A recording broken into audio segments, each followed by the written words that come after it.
BFM Business, Intégral Placement, idée de placement.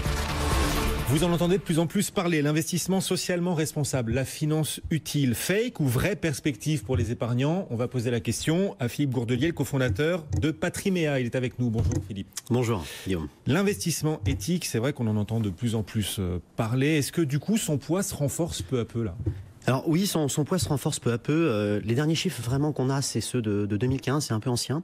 Mais on voit que en France, on a de l'ordre de 750 milliards d'euros d'investis dans l'investissement éthique. Ça paraît peu, mais finalement, ce n'est plus un marché de niche. Ce volume d'encours a cru de l'ordre de 30% là, depuis 3 ans.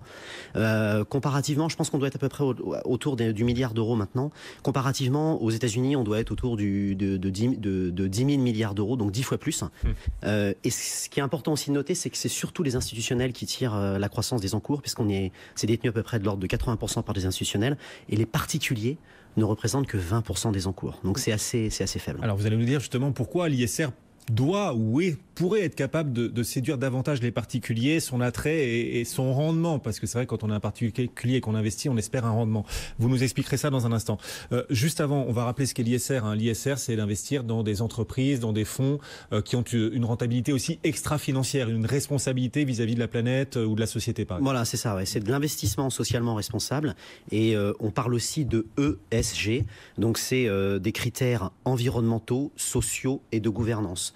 Donc on peut citer tout ce qui touche au changement climatique, tout ce qui touche à l'évolution des salariés dans la société, tout ce qui touche au débat rapport actionnaire-investisseur, etc., etc. Voilà, c'est de la finance vertueuse, oui, on peut aussi le présenter comme ça. C'est une jungle sans règles ou au contraire il existe des organismes promoteurs et quelque part des organismes qui encadrent ce type d'investissement? Alors oui, il y a deux promoteurs principaux sur tout ce qui touche à l'ISR. Vous avez le FIR, qui est le Forum pour l'investissement responsable. Ça, en gros, c'est un organisme qui est composé de professionnels de la gestion de fonds, de tout ce qui touche aux spécialistes, de tout ce qui touche aux règles sociales ou de gouvernance. Et eux, ils sont plus là pour inciter les sociétés à intégrer ces critères d'investissement socialement responsable dans les placements financiers. Et le deuxième, c'est Novetic, qui est une filiale de la Caisse des dépôts qui existe depuis maintenant plus de 15 ans. Et Novetic, c'est plus un centre d'expertise et de recherche qui note par exemple les fonds ISR. Voilà. En moi particulier, je vous écoute aujourd'hui sur BFM Business, je ne peux pas vérifier seul, je ne peux pas le faire tout seul si tel ou tel produit ou fonds est véritablement vertueux. Est-ce qu'il existe pour ça des labels?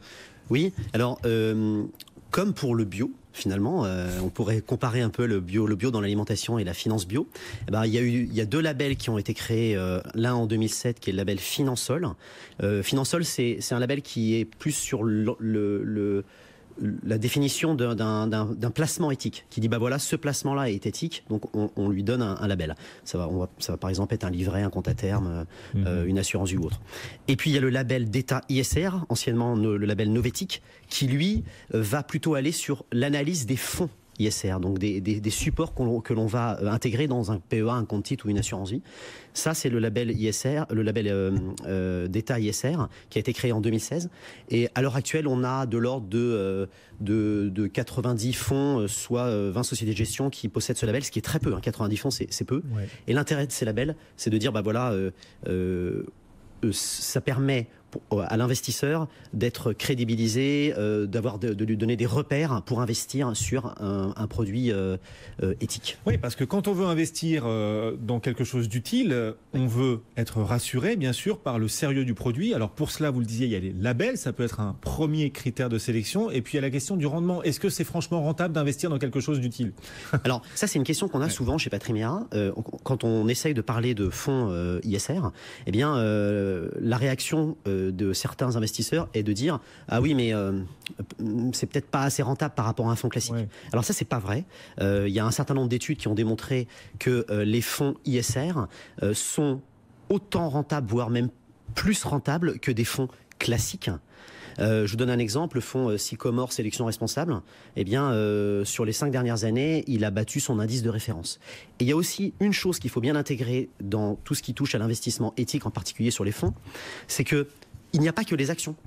La plupart des investisseurs viennent nous voir en disant « Ah oui, mais c'est risqué, je vais certainement perdre de l'argent. » Oui, mais attention, l'ISR, l'investissement socialement responsable, ce n'est pas que action, c'est aussi des obligations, c'est aussi du monétaire, c'est aussi des fonds diversifiés. Donc on peut se constituer un portefeuille global avec différentes classes d'actifs et une volatilité qui va être différente, et pas uniquement de l'action. Le problème, c'est que seuls 3% des Français, c'est le résultat d'un sondage, je crois, 3% des Français se sont vus proposer des produits d'investissement socialement responsables. Seulement 3%. C'est-à-dire que les banquiers, par exemple, font pas leur boulot. Ça veut dire que... C'est Ipsos qui disait ça là, en septembre 2017. Ils ont fait un sondage sur la finance responsable. C'est ce que vous dites. 3% seulement des personnes se sont vues proposer un produit socialement responsable. Mais par contre, 72% des sondés estiment que ça devrait être obligatoirement intégré dans des produits d'épargne. Donc ils pensent que c'est nécessaire, mais on ne leur propose pas. Donc c'est un petit peu le problème. C'est un travail d'éducation, et aussi ce qu'il faut bien noter, c'est que 66% des sondés estiment qu'ils ne connaissent pas cette notion d'ISR.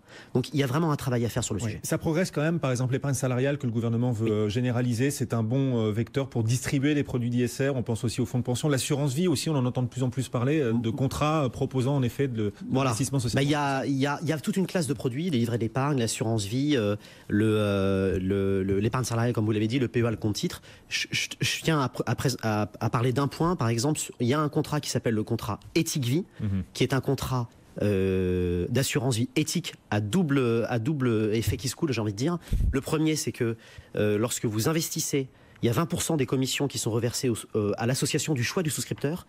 Et à l'intérieur de ce contrat d'assurance vie, c'est le seul qui propose autant de fonds éthiques. On a, je crois, de l'ordre de 50 fonds éthiques. Il y a aussi des fonds classiques. C'est un contrat qui est Internet, donc il n'y a pas de frais d'entrée, pas de frais d'arbitrage.